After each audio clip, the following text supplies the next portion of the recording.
somehow the pointed finger is at humans. And at the alarming rate of population growth, and humans become the enemy.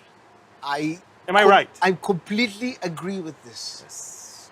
When you try to look at the root philosophy behind the climate alarmism, what you find out is that the ideal is an unimpacted nature, Gaia, the environment. You hear people talking, we must save the environment. What is the environment, right? It's an intangible thing. What is it? So it has evolved into a spiritual thing. It is a spiritual thing. And a goddess in a way. In a real way.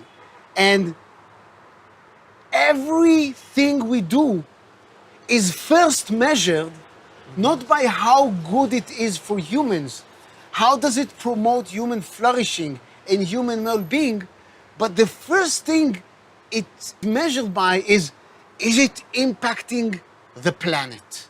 Is it impacting the environment? Are we changing Gaia? Of course, if you follow the logic of this ideal, then clearly the cure is that there will be no humans on the planet, right? Then the ideal is complete. Of course, no one will say that. So people try to say, oh, there are too many people in the world, and right? They're not ashamed to say that. No. They declare it even on the Georgia Guidestones, which has been demolished over the last few months. It says limit world population to 500 million. Yes, and when people tell me that in person, they tell me, okay, but you make the list. Right? Because we need to kill 7.5 billion people. You're going to make the list, not me. This is an unethical, immoral, inhumane statement. And this is where the clash of philosophies come into play. On one side, there's this philosophy which tells that humans are bad. We are an intrusion, an interruption to the ideal. While I am a humanist, I long for human flourishing and human well-being. I want to reduce human suffering as much as I possibly can, on the personal level, on the community level, and if I can, on the global level. Now, the amazing thing is that the statistics clearly show that the more people we have, the better off we are in essentially every measurable quantity.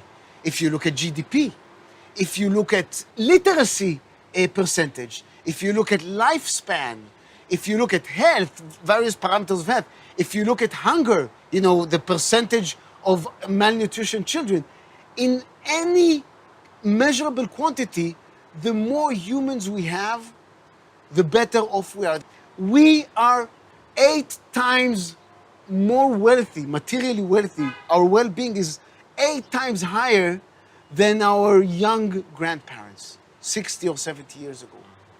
That's an amazing number. We've basically eradicated world poverty.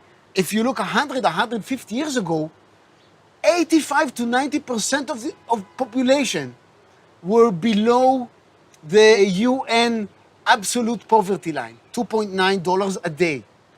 Now that number is at 10%. How did we do this?